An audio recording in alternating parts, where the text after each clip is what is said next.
In 2012, my then 2-year-old son, Billy Jr., was diagnosed with autism. We now know more than 10 years later that he is nonverbal and probably won't ever have a full verbal communication skill set, at least not in the traditional way. One of the issues that we have dealt with Billy over the last 12 years is his obsession with water, which, if you know about a lot of kids with autism, this is very common.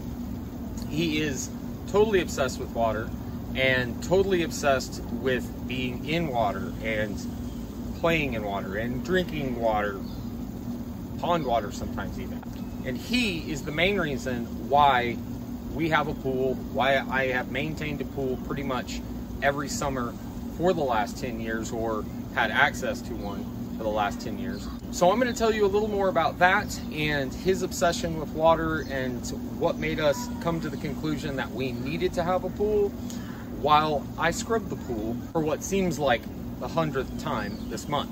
In 2014, we were living in Chattanooga, Tennessee, and we lived in a fairly nice apartment complex with a pretty nice pool. If I can find an archive picture online, I'll pop that up here now. We used to spend a lot of time at that pool, and at the time Billy was 3 or 4 years old, and we knew that he was obsessed with water, so we started out early getting him in the pool, getting him in a place where he could be in water, have a good time in a fairly safe environment, and you know, always keep a real close eye on him. He almost always stayed in the shallow end, but at one point in 2014, he was testing how far he could get in the shallow end towards the deep end, and he slipped and went under. I was standing on the edge and literally dove in as soon as I saw that. Literally only about 3 or 4 seconds passed by the time I grabbed him and brought him up. He was fine, he held his breath, didn't have any issues, just a little scary. Well, a few days, maybe a few weeks, somewhere around the same time, a little bit later, he decided he was going to walk down to the deep end, which I think was like 10 feet. He was going to walk down to the deep end and just jump in without any warning. Fortunately, there was a mom, another mom, not his mom, in the deep end of the pool with her little boy who had floaties on. She immediately, as he went straight down to the bottom, went down, grabbed him, brought him up. I was literally over there by the time she got him up. Again, fine. He wasn't, you know, he didn't get any water in his lungs or anything. He was fine. But again, super scary situation. And we had already done everything that we really could at that point, getting him in the pool as much as we could to try to get him to be fairly comfortable, float, learn to hold his breath, and he did that. But in terms of learning to swim and all that, he was still quite a ways off. So fast forward to, I think, summer of 2016, so 2 years later, we had moved in here, and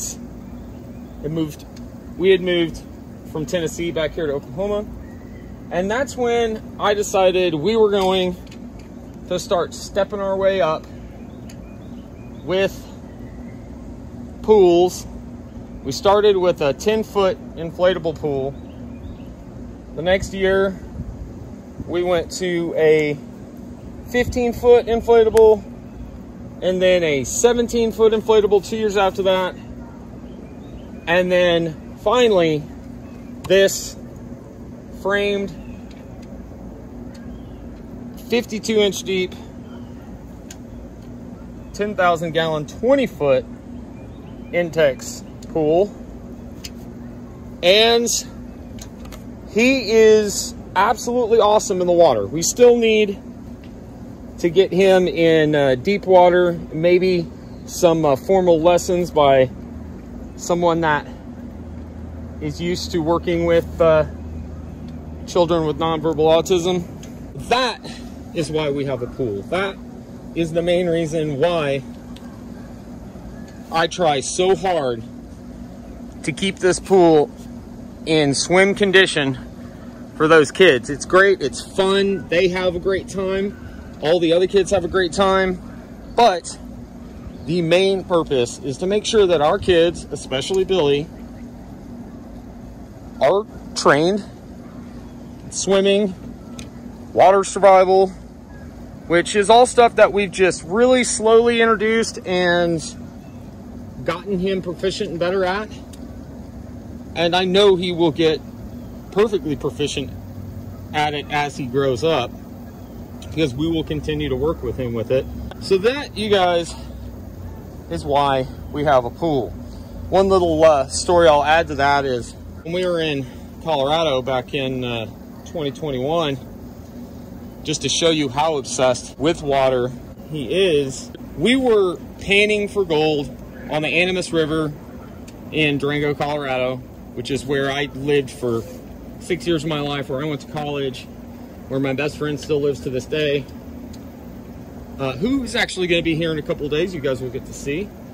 But we were panning for gold in March. Water's like just above freezing that time of year, and he decides to jump in the river.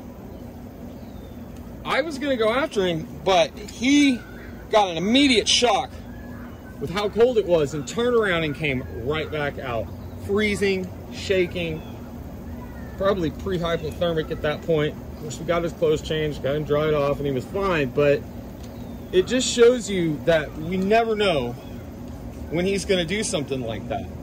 It could be a drainage ditch, it could be a lake, it could be a pond, it could be a pool, it could be anything, any body of water that he decides he's going to get in, and he just gets in. And that is why it's so important to me to teach him, get him taught to be able to survive if he does jump in a stupid situation like that again. All right, you guys, that's pretty much it for this video. I am going to be making more of these types of videos, this kind of story time videos, while I do these mundane tasks like scrub the pool, because, well, one, putting a video out every day in the month of July, I do a lot of stuff and I do a lot of projects, and I film most of it, not all of it, but most of it. And even with as much as I do, it's not enough to film a project vlog every day. So you guys are going to get some stories this month, not a lot. I will tell you about changing the name of the channel to Done Different and why I started a YouTube channel. That'll be in the next story, probably later this week. We're also going to have Cameron, my best friend, that lives in Durango, is coming down here in a couple days. He's going to be here for a week or so. And we're going to get lots of fun times with him on camera, and probably a few stories out of him as well. So subscribe if you haven't, like if you do, share if you would, and I will see you guys in tomorrow's vlog, which will be getting prepared and set up for the garage sale. Much love, you guys. Billy D, pool scrubbing and story timing on out of here. We'll see you in the next one. Peace.